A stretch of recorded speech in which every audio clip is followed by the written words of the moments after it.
একটু কথা বলি নাকি? জি বলেন। আমরা অনেকগুলো ঝামেলা পড়ে গেছে। আর আজকে এসএসসি পরীক্ষার প্রথম দিন তো সে ভিজিলেন্স টিমে সব আবার ভিজিট করতে হয়েছে। সবগুলো ঝামেলা। হ্যাঁ, ও তো আবার একটার মধ্যে পরীক্ষা শেষ হয়ে যাবে। এর জন্য লেট হয়ে গেছে। আসসালামু আলাইকুম প্রিয় বন্ধুরা, আপনারা যে জাতটি দেখতেছেন এটা হলো বিধান 102। এটা জিঙ্ক সমৃদ্ধ একটু জাত। তা যা হোক, বড়ো মৌসুমে একটি উচ্চ ফলনশীল জাত। তা এই জাতটি বড়ো মৌসুমে চাষ করা যায়।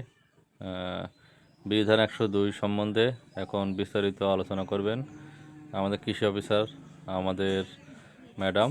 তার কাছ থেকে আমরা মূল্যবান বক্তব্য শুনব যে বিধান 102 আমরা কেন চাষ করব।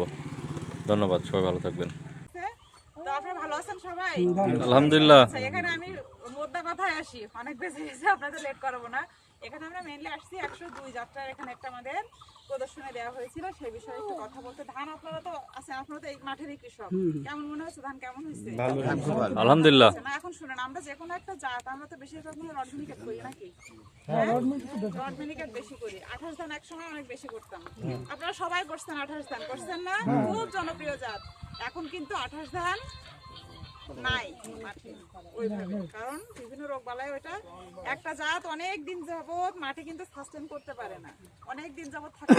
একটা জাত 28 বিলুপ্ত হয়ে তারপরে 63 মানে আস্তে আস্তে কমে যাচ্ছে নাকি? যারা এবার একটু কম দেখছি। 63 কিন্তু মানুষ বাড়িতে খাওয়ার জন্য করে ভালো। 63 কিন্তু খুবই ভালো। এখন কি যে কোনো একটা জাত রড মিনিকেট আমি আপনাদের খারাপ বলবো না, রড মিনিকেট আপনারা ভালো ইয়া পান। এবারে যে ইয়া হলো, বড় হওয়া হলো বেশ কিছুদিন আগে, ওর পরে কি আপনাদের পাতা লাল টাল হয়েছিল?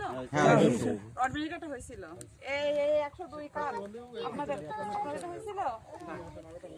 এইগুলা কিন্তু এটা এই 102 101 এগুলা এটার এখানে আমাদের বীজ উৎপাদনের জন্য দেয় বিভিন্ন রকমের ঘাত প্রতিঘাত সহনশীল জাত হচ্ছে এগুলা। ঠিক আছে, আপনার রড মিনিকেটে ওই একটা সমস্যা হয়েছে, আস্তে আস্তে আরো সমস্যা, যেহেতু মাঠে অনেকদিন আসছে আরো স্বাভাবিকভাবে সমস্যা দেখা দেবে। তখন আমরা এইসব জাতগুলো কিন্তু পাইপলাইনে আছে, তো তখন আমরা আস্তে আস্তে এইসব জাতের দিকে আসবো। আমরা এইসব জাতগুলো দেওয়ার মধ্যে ট্রায়াল হিসেবে, যে আপনাদের যদি মনে হয় যে না এই জাতগুলো ভালো, এখানে ভালো ফলন পাওয়া যাচ্ছে, আপনারাই কৃষকরা তো করেন, হ্যাঁ, ভালো ফলন পাওয়া যাচ্ছে, রোগ বালাই কম হচ্ছে, এরকম যদি আপনাদের মনে হয় তখন তাহলে আপনারা এই জাতগুলো আস্তে আস্তে আপনারা উৎপাদন করতে শুরু করতে পারেন। আর এর কিন্তু মেইন উদ্দেশ্য আমাদের বীজ উৎপাদন।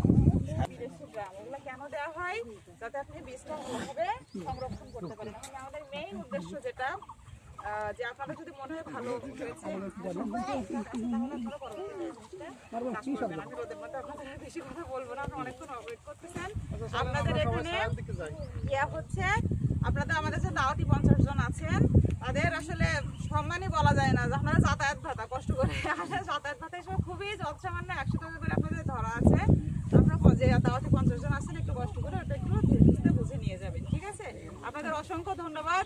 আর আমি আন্তরিকভাবে দুঃখিত দেরি হওয়ার জন্য, আপনাদের মতো কৃষকদের সাথেই ছিলাম।